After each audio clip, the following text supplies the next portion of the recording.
Hello, good evening, good Tuesday evening, and it is St. Patrick's Day.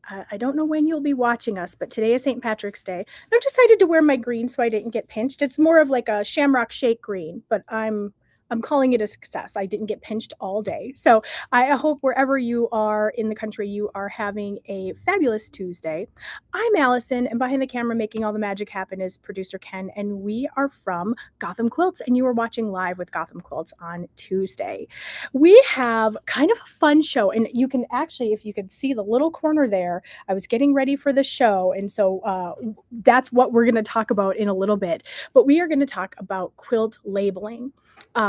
What should be in your label, why you should consider doing it. It is cute and fun and informational. And so I would say just pick any one of those reasons and go for it. Really, I saw this on the internet when I was researching for this show, but they said if it doesn't have a label, it's really just a blanket. So if you want to make sure that your quilts are quilts and are treated like the heirlooms they deserve to be, this show is for you. There are lots of different options for labeling your quilts, and we'll get into some of the different ways you could do it. But just know that you can pick one of these. You can do a little mashup, and I'll show you some examples of that. But there are lots of different ways. So whether you decide to go the pre-printed route, the easiest, all you have to do is take it out of a package and put it on your quilt, or whether you go maybe the most time consuming route of making something by hand, embroidering a label onto your quilt. I'm going to show you the science, I'm going to show you some tips and tricks, and I'm going to show you what you want to do to keep your quilts called quilts, not blankets, for 100 years in the future. So the first question that you might have is, what should go on a quilt label? And there's a couple of things that you could consider adding. The first one is definitely the who. I think if you do nothing else, put the who on your quilt label. And the who is who made the quilt. Now, it's very tempting to make a quilt label that says grandma, love grandma. You got to think in 50 years, are people going to remember grandma? Which grandma made this for me? Right. And so you could put like Grandma Jones. That would be a great option. You could consider putting your full name on there. So when the nieces and nephews and all the extended family is looking at your quilt label, you know, Sarah Jones might not tell very much. There might be a couple of Sarah Jones in that family tree, but Sarah Jane Jones is definitely going to be remembered. This is especially helpful, and it kind of breaks my heart a little bit. But what we've been seeing, I'm sure you've seen this too, is quilts will end up in like a Goodwill or a thrift store. And so sometimes those quilts, we've heard stories of those quilts being labeled and being able to be returned back to the family or the family tree where they originated from. So I'm not saying that's probably the main reason, although it's a very good and compelling reason to label your quilts with lots of information, is so that one day it can find back to you, your family, your heirs. So first, if you do nothing else and you're labeling your quilts, do the who. Do a sufficient who. You could also consider doing the when. When was this quilt made? Now, I am not suggesting for a single second that you out yourself and say, I made this quilt from 1997 to 2025. You don't need to put how long it took you to make it. But if you put when you finished the quilt, that gives people a good sense of the quilt, especially if you're thinking 50 years from now, knowing that Grandma Jones finished it in 2026 is going to be helpful and important, and I would say very interesting. So the when, specifically the when you finish the quilt, a year is great. Sometimes a month in a year is great. You wouldn't necessarily need to do the month, day, in the year, but a year or a month in a year is perfect. Then another thing you might want to consider is the where. Grandma Jones from St. Louis is very different than Grandma Jones from Minneapolis, right? And so all of these things are just to give people an idea of what went into the quilt, what kind of environment it was made in, and it just gives a little bit more information as to the quilt. You're spending all this time making it. The story is just as important. So the where is also very helpful and important. And here is my favorite is the why. We so often make gifts to give to our loved ones, to give to our friends and family. Why? Was there a special reason? Is it to celebrate the birth of baby Jonah? I don't know. For some reason, the only name I could think of is Jonas. The Jonas Brothers, I guess, but the birth of baby Joe, right? That would be a great reason to put on there to celebrate why you made the quilt. For a wedding is a great reason to celebrate that the wedding of someone in your family. But even if the why is because I like this fabric, it made me think of you. Those kinds of things are really helpful and interesting to put on a quilt label as well. So even if the why isn't big, like the birth of a child or a wedding or a 50th anniversary, even if the why is something small, this fabric made me think of you. That's a lovely thing to put on the quilt label. And a bonus option, oh, well, there goes there goes my head. But a bonus option, especially if you are gifting the quilt to someone who doesn't have a lot of quilts, this might be their first one, they're not a quilter themselves, do consider adding some care instructions. Wash in cold, tumble dry low. Those kinds of things are very helpful to have on the quilt so that people remember how to take care of them and make sure that the gift that you're giving is going to last for a very long time. So now you might be thinking, that's a whole lot of very specific information. How do I get all of that onto a label? And so that is going to bring us to the next section of our show of all the different options that you can use. All the way from I took it out of a package and sewed it onto the quilt to I made this on my computer to I embroidered it by hand, and there's everything in between. So let's get into the pros and cons of all the different ways that you could label your quilt. Now, there isn't just one right way to label, right? There are lots of different options. The easiest, the one that I referred to before, the like take it out of a package, is something that is pre-printed or pre-woven by a manufacturer, by a brand. Now, there are so many different options here as far as these package labels. And we have a ton of them at Gotham. There are like hundreds out there. These quilt labels have become so fun and so cute that there are tons of them. And I can almost guarantee that there is going to be one that's going to fit you. You can go all the way from kind of cute and very nice, very sweet, like you see on the right here, all the way to funny and sassy, whatever your personality and whatever your quilt's personality calls for.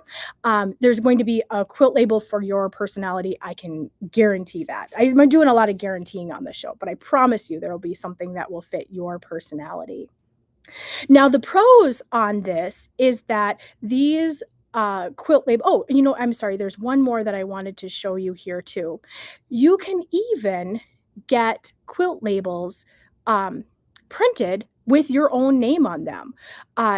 So those ones, they have a very professional look to them. You can see this one says on the right, handmade with love by Julie Rivera. They, like I say, especially when they have your name on them, they look very professional. They look very finished. The con is if you're getting something, especially something printed with your name on it, you generally have to order a lot of them for it to make sense. So if you are not necessarily a prolific quilter or you don't label a whole ton of your quilts, you might end up with some extra labels. But you can also get something kind of like the one I was showing before, where it's got the information and you could either, there's a spot to handwrite your name, or You can, on the back side of the woven label, put your name, those kinds of things. Those are an option too, if you wanted to avoid getting hundreds of quilt labels with your particular name on them.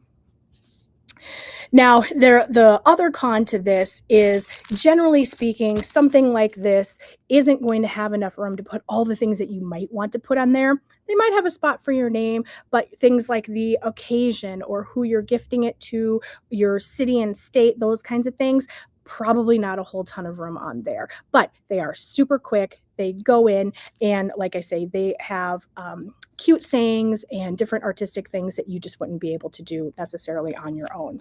So that's a great option if you want something quick, something easy, something cute and sassy, or very sweet and lovely. I've got one here that is my absolute favorite by Katie Cupcake. And this one, I'll hold it up so you can see it and I'll read it. It says quilt care. I'm going to have to look at it. Instructions: machine wash cold, delicate, lay flat, tumble dry low, and snuggle often. So I can't think of better care instructions than that. You get a little bit of sweet and a little bit of factual. So great options that are already made for you. You can, if you want to be a little bit more personal, you can do something handwritten, like all of these examples here.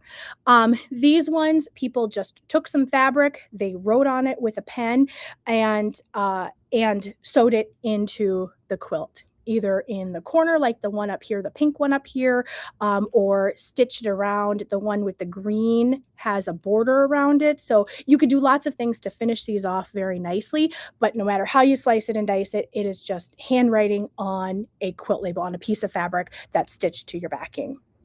Now, the pros on this one is these types of labels are so very personal. Just think of how meaningful it is when you have something that was handwritten by someone who was with you for a while, or you miss, or is far away. To have a piece of their handwriting is just so incredibly special. You have that. That's the only quilt label that you would really have that with, is the handwritten one. It is fast, it is easy, you need hardly any special equipment, you need a pen and some fabric, that's it. The con is that it can be kind of nerve-wracking to write on fabric. It's not something that we normally write on, and so doing that takes maybe a little bit of practice.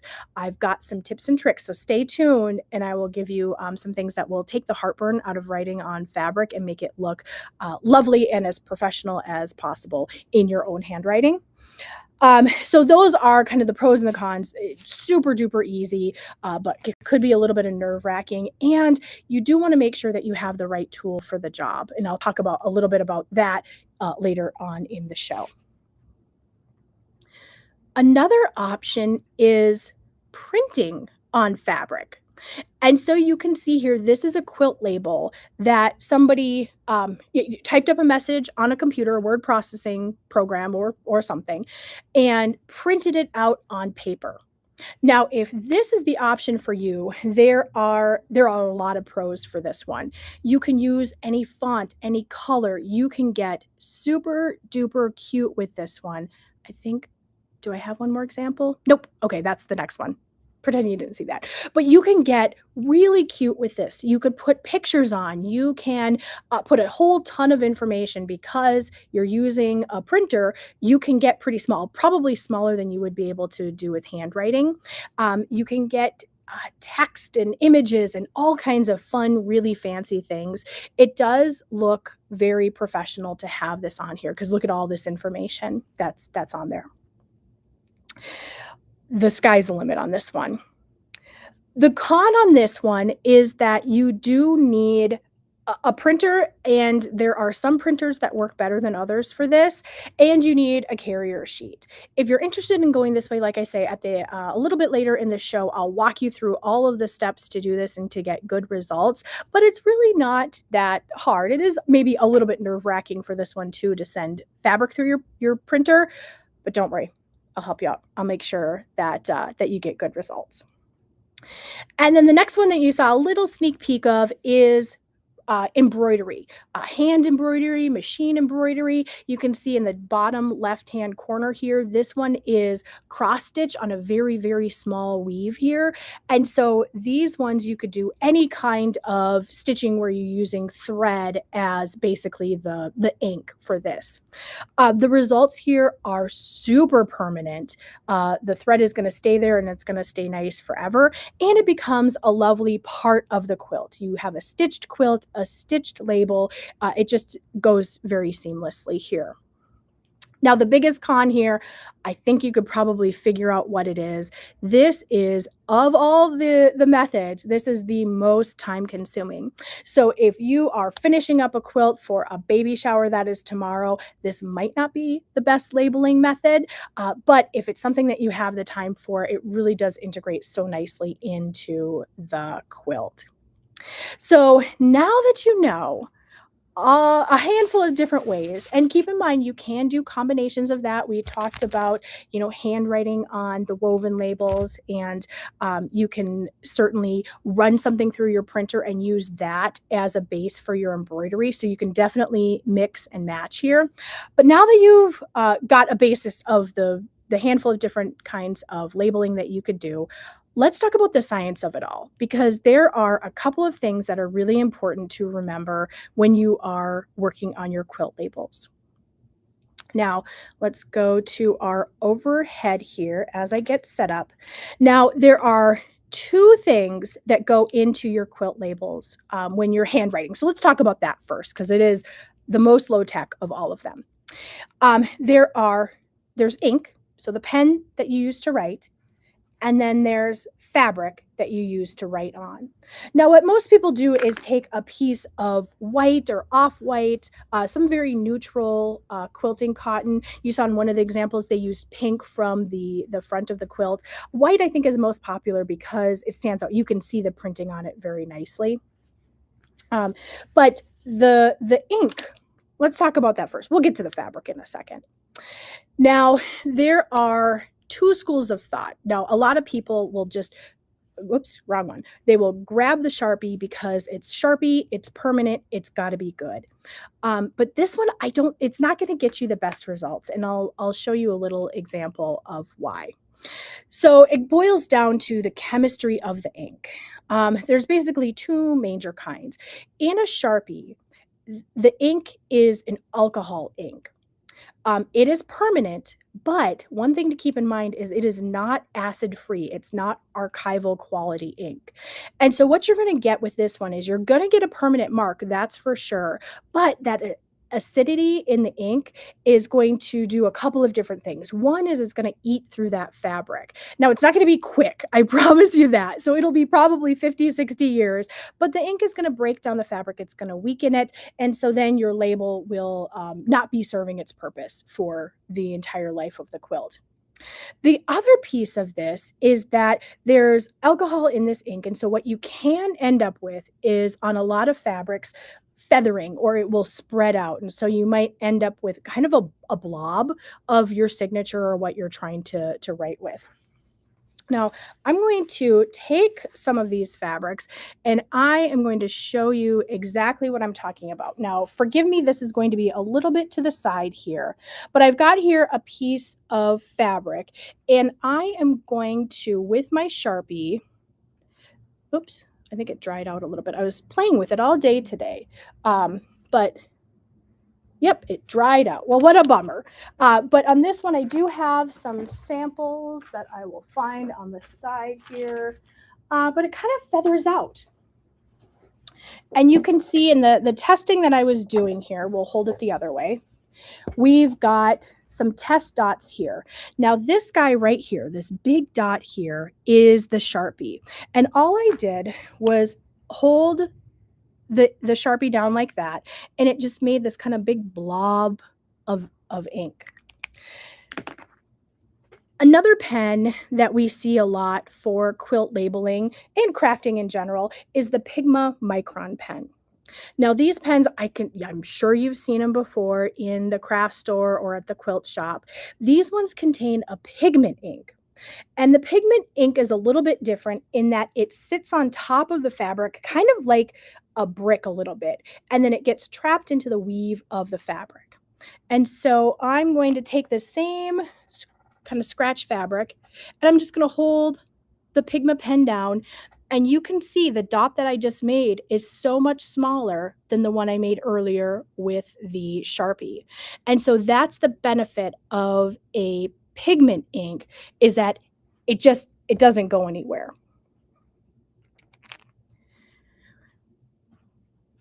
The other piece that I wanted to talk to you about is the weave of the fabric that you're using. Now, there are some really good quilting cottons out there. I've got a couple of examples here. I've got a Riley Blake confetti cotton in a super bright white here. I had to label the bottoms because they're so similar. I've got a Moda Bella. Kona is a very popular solid too.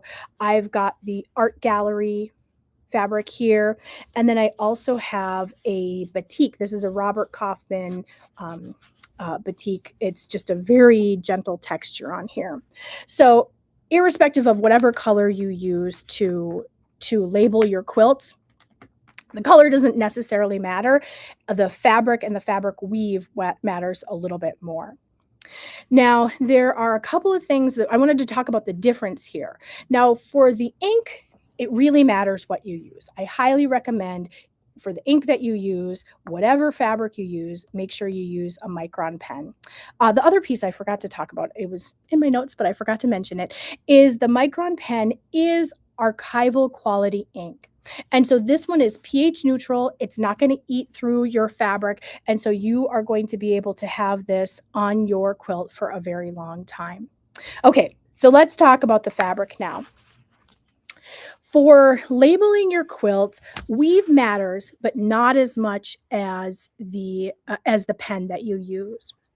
So we can start out with just the plain weave fabrics here. And those are going to be the Riley Blake confetti cotton right here and the Moda. If I had a Kona, I would put that in there too. These ones are, depending on which fabric you get, a Kona is a weave of roughly 60 by 60. So it's a little bit beefier. What that means for quilt labeling is you get a little bit more it's got a little bit less give when you're writing on it. It's a beefier, thicker fabric because of how they weave their process. It might be a lower thread count than the other ones we talk about here, but it is beefier because they add extra thread in there. The Riley Blake is the highest of these particular two. That's about 75 by 75. So you're looking at 140 to 150 thread count on the Riley Blake. And it's made in just a normal weave. And then we have the Bella, the Moda Bella here. This one has a little bit more texture to it, so it's a little bit easier to write on. You're not going to get the slip and the skipping that you might with some other fabrics, some thinner fabrics. So any of these are a good choice. It just is what you're more comfortable with. Now, one of the things is if you're finding that even with the Micron pen, if you are getting some bleeding or some feathering, I don't think you will with this pen, but if you are finding that you do, find a fabric that has a higher thread count, a tighter weave, and that will help. Basically, what happens is the ink kind of settles in the holes of the weave and spreads out. But like I say, the Micron is going to protect you against that, and then a fabric with a tighter weave is going to protect you again too. Now, the next two fabrics are a little bit different, so we're going to talk about those individually. This one is the Robert Kaufman Artisan Batik here. And this one is just got a very subtle texture to it. Now, batiks are made a little bit different. They've got a higher thread count. They're woven a little tighter, and they are super shrunk, basically, to handle all of the dye and the wax. They are washed a ton, and so they just end up being a tighter weave by the time it gets to you. So this is a nice option for something that's a really tight weave. This is a little bit more flowy than a normal batik, but it's a lovely fabric. And then the fabric that I'm sure you're all familiar with is the Art Gallery Pure Solids. This one is in a completely different class, for sure, both on its thread count. The other ones were about 60 by 60 or 70 by 70, roughly. The Art Gallery Solid, actually, I can keep that in the screen there. The Art Gallery Solid is 133 by 72. So we're looking at an over 200 thread count for this fabric, which means you've got a lot of threads in a little bit of spot, a little bit of space there. The other thing that you might have picked up by the thread count that I just gave you, 133 by 72, is it's a poplin weave, where the rest of the fabrics are a normal weave. You've got your warp and your weft and your warp and your weft, and it's just a normal kind of a checkerboard weave. This one has two thread counts or two threads on the warp side to every one roughly on the weft side. And so you get just a different kind of a weave. It's a little bit tighter because you've got those extra threads packed in there. But that's also unrelated to what we're talking about today. What gives Art Gallery its hand, that really nice feel that you find from Art Gallery. It's the extra threads and it's also the weave, a poplin weave, which is a little bit different. So that is kind of why the fabric matters, but not nearly as much as the ink. So if you are interested in, I lost my overhead here. If you are interested in hand labeling your quilt, I do have a little trick for you. Now, sometimes when you write on fabric, it gets a little skippy, right? Your pen tugs on the fabric and it just doesn't look quite nice. Here's the trick. You're going to have to raid your garage and get some sandpaper. All you have to do is put your fabric over the sandpaper. Now, this is 220 grit. This is a pretty good, it's not too bumpy so as to show up on the fabric. And it's also it's smooth enough. You got enough grit there to have the fabric so it doesn't slip. And then write on top of your fabric. So I lost my overhead here for just a second, but I'll just put, I have signed my signature on a bunch of fabric in preparation for this, but you can see just quickly how nicely that writes if I had better handwriting. So the sandpaper holds the fabric where you want it to be, and then you can do your writing on that. You also don't want to use the most pressure you've ever used before. A light touch goes a really long way, especially with a fresh micron pen. So lots of different options for that. Sandpaper is going to be your friend in this one. And like I said, 220 grit was what I did. Now, if you are the kind of person who doesn't want to handwrite, and that's okay, I can respect that. I'm going to show you quickly how you can run your fabric through your printer. Now, in this case, an inkjet printer is better than a toner laser jet printer. You don't want to use a toner for this one. Toner will sit on top of the fabric, and then what you're going to see is after use and wash, it's just sitting on top of the fabric, and so it'll crack and peel off. Toner looks good in the short term, and I'll show you because I did one on toner here, but it doesn't last for the long run. So you're going to need an inkjet printer for this one. The ink will settle into the fabric and it will stick around for a while. What you're going to need for this one is some fabric, and you are going to need some freezer paper. Freezer paper, you can get sheets of it. It's used for applique. There we go. That's a little better. But you can also get it in the grocery store in like the bags and wraps aisle. People use it for freezing stuff. I just use it for crafting. So I guess if people want to put meat in it and use it that way, but mine sits in my craft room. So you can get a roll like this. This one has lasted me almost forever because, you just use little bits. In any event, those two things and a printer. So the first thing that you're going to do is cut your freezer paper and your fabric to roughly 8.5 inches by 11. You don't have to get it exact. You're going to trim it down in just a second. So once you get your fabric and your freezer paper to roughly 8.5 by 11, at this stage, go bigger. If you're going to err on the side of going like 9 inches by 11.5, you just want it a little bit bigger. you're going to press those together. It's also better if your fabric is bigger than your freezer paper, because the one thing you don't want is to have the wax coating that's on the freezer paper end up on your iron. So have your fabric be a little bit bigger, take it over to your ironing board and press these two together. You're going to take the shiny side of your freezer paper here. So you can see there's a shiny side and then there's a matte side. Take the shiny side to the back of your fabric. Once you get those pressed together, and you can see maybe a little bit here. Yeah, you can see the outline that my fabric is bigger than my freezer paper. Then you're going to trim it down to exactly 8.5 by 11. So this is pressed together. It's fabric and freezer paper. I cut it down to exactly 8.5 by 11 because I didn't want any heartburn on my in my printer here. Then all you're going to do is run it through your printer. Make sure you might want to consider doing a test run to know which side is up and which side is down, but you'll run it through your printer and you'll end up with whatever you had in your word processing program, or if you use Illustrator or something fancy, you get that printed on your fabric. Now, a couple of things that are completely optional that you can do to ensure success is you can rinse it, wash it. Oh, actually, sorry, I missed the one step. Run it through your printer, and then you are going to press this again. You're going to press the daylights out of it. So let the ink dry, give it like a minute or so, and then just absolutely press it. After you press it, if you want a little bit more insurance, you can rinse it and wash it in something like Retain. Retain is it's a dye fixative, basically.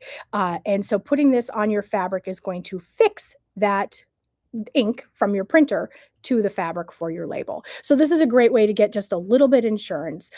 Pressing it is good. That is generally all you need. It might fade just a little bit. This is going to give you that extra step. And you could get this at a lot of different places. You can get it at the big store that sells everything online. You can also get it in specialty dye shops. It's not super hard to find. Probably not going to have it at your local Target, but not hard to find at all. So those are all of the ways that you can label your quilt. I really hope that with this information, you feel armed and dangerous and ready to start labeling your quilt. Again, whether it's if you want to start out with something that's prepackaged like this, we definitely have lots of different options on the Gotham website for quilt labels, or really print up your own and add it to your quilt. I hope you come up with something a little bit more exciting than this particular one. So with that, it is time to move into the housekeeping things. One thing that I did want to say, since we're talking on the topic of quilt labels, is Rachel Rossi, one of our favorite designers, new to us. She's been designing for a while, has a fabulous blog all about creative quilt labels. So I really hope you'll check it out. She's got links to lots of different options, different blogs where they go into more detail about how to do this. This was really just to wet your whistle, just to get you started, but do check out Rachel's blog for some more information. And we talked about it last week, but I think it goes hand in hand with labeling your quilt, and that is the stories that we tell about our quilts. So if you missed last week, the Quilt Alliance has a series called Go Tell It, and where people can send in stories about the quilts that are meaningful to them. So if you have a quilt that's meaningful to you, click on that QR code, scan that QR code, and go to Quilt Alliance and tell your story there. Our April Thread Talks, I am so excited as we're talking about high-tech ways to add things to your quilt here. This is Bianca Springer. She had a fabulous quilt at QuiltCon. It was gorgeous and it was made with laser cutting. So she is going to be here April 1st for Thread Talks to talk all about the future of quilting, and that is laser cutting. And I hope she talks about that quilt that was at QuiltCon. It is absolutely beautiful. And then the last thing is the furniture. There are some amazing furniture deals. We still have National Quilting Month still going. And so we've got some great deals on furniture, on chairs, on cabinets, on cutting tables, lots of different options to make sure that you are comfortable and taken care of during National Quilting Month. It's the best deals for all the quilting things. So with that, I wanna thank you so much for joining us. I hope you had as much fun as I did, talking about quilting and labeling, and I hope you're ready to go label all your quilts. Thanks so much for joining us, and we'll see you next Tuesday, same bat time, same bat channel. That's gonna be Tuesdays at 6:30 Eastern, with, Gotham and me. So we'll see you then.